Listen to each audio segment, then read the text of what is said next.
Do you know that the financial world is on the brink of a massive shakeup in 2023? Over 192 banks might be headed towards failure. Let's find out why. Imagine you're in a world where the economic climate is shaky, and there's a domino effect that's causing banks to crumble like a house of cards. First, you need to understand that banks are the lifeblood of the economy. They take deposits from individuals and businesses, and then they lend that money out to other people and entities. In a healthy economy, this system works like a well-oiled machine. People repay their loans, and banks make a profit on the interest they charge. However, when the economy takes a nosedive, several things start happening that can spell disaster for banks. Here's how it all plays out. Loan defaults.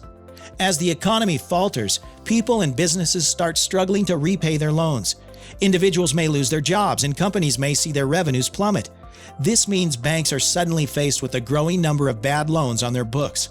When borrowers default, banks not only lose out on expected income, but also have to set aside more money to cover those losses, which eats into their capital reserves. Declining asset values. In a downturn, the values of assets like real estate and stocks can plummet. Banks often hold these assets as part of their investment portfolios or as collateral for loans. When the values drop significantly, it can lead to losses on the bank's balance sheet. This further erodes their capital. Reduce consumer and business confidence. When people and businesses are uncertain about the future, they tend to cut back on spending and investment. This reduction in economic activity can lead to a decrease in bank deposits and a slowdown in lending, which directly impacts a bank's profitability. Interconnectedness of banks. The banking system is highly interconnected. Banks lend to each other and rely on each other for various financial services. If one bank goes under, it can create a ripple effect, causing other banks to suffer losses or liquidity problems. This interconnectedness can magnify the impact of economic downturns on the banking sector. Regulatory pressures. In times of crisis, regulators may impose stricter capital requirements on banks to ensure their stability. Banks may be required to raise more capital, which can be challenging in a weak economic environment. Failure to meet these requirements can lead to regulatory intervention or even closure. I'll elaborate further on this later in this video. Panic and bank runs. Economic downturns can trigger fear and panic among depositors. If people lose confidence in a bank's stability, they may rush to withdraw their deposits, causing a bank run. Bank runs can quickly deplete a bank's cash reserves, making it unable to meet its obligations. In a severe economic downturn, these factors can converge, leading to the failure of multiple banks. The government may step in to bail out some institutions, but in extreme cases, banks may simply collapse. The number 192 is arbitrary, but in such a dire scenario, the actual number of bank failures could be higher or lower. So basically, economic downturns can create a perfect storm for banks, causing a chain reaction of loan defaults, asset value declines, and loss of confidence that can ultimately lead to the failure of numerous banks. It's a grim picture, but it highlights the critical role of a stable economy in ensuring the health of the banking sector. Bad loans. You see, bad loans are a ticking time bomb. And in this modern age, they're armed with the latest tech from Silicon Valley, making their impact all the more catastrophic. Here's the deal. Bad loans, or non-performing loans, NPLs, are loans that borrowers can't repay. Now, in 2023, the banking landscape is a tricky one. Economic uncertainty and the aftermath of previous crises have created a breeding ground for these bad loans. But here's where Silicon Valley comes into play. Banks have embraced cutting-edge technology to streamline their lending processes.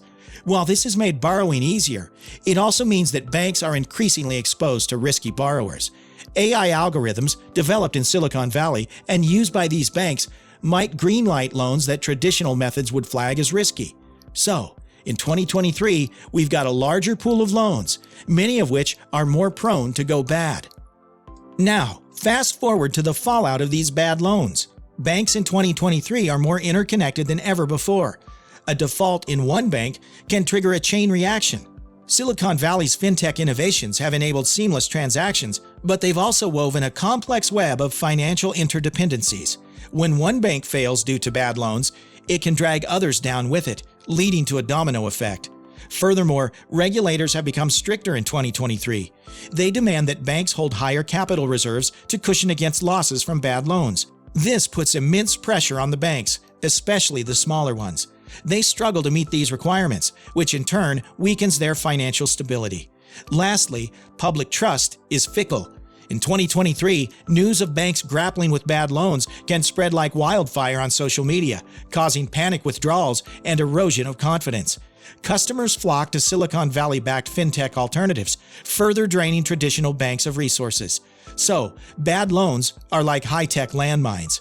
With economic turmoil and interconnectivity, the failure of 192 banks due to bad loans is a chilling reality in this tech-savvy banking era. We're in 2023. It's no secret that many banks are on the brink of failure, and one of the reasons is the problem of liquidity. But what exactly does that mean?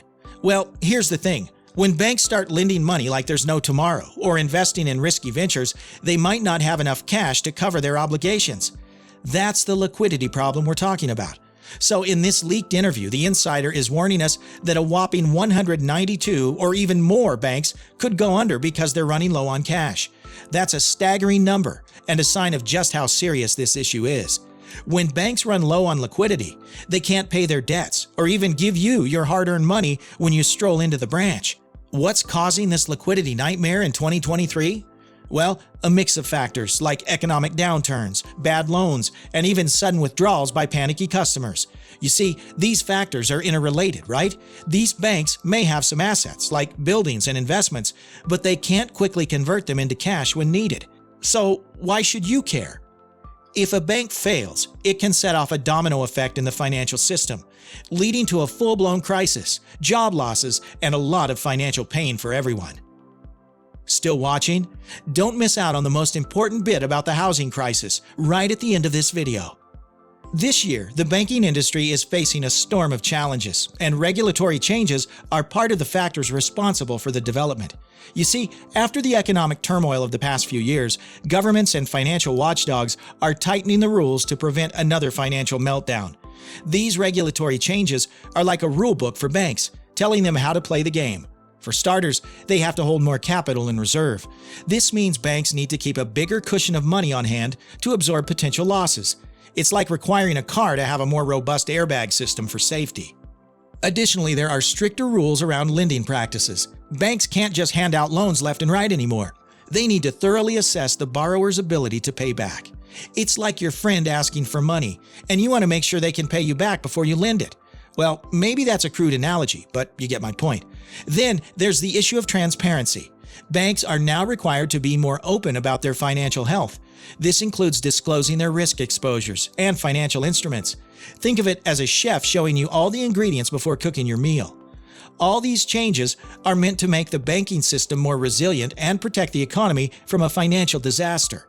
However, they can put a lot of pressure on banks. Some may struggle to meet these new requirements, leading to concerns about their stability. That's why you're hearing about predictions that some banks might fail in 2023.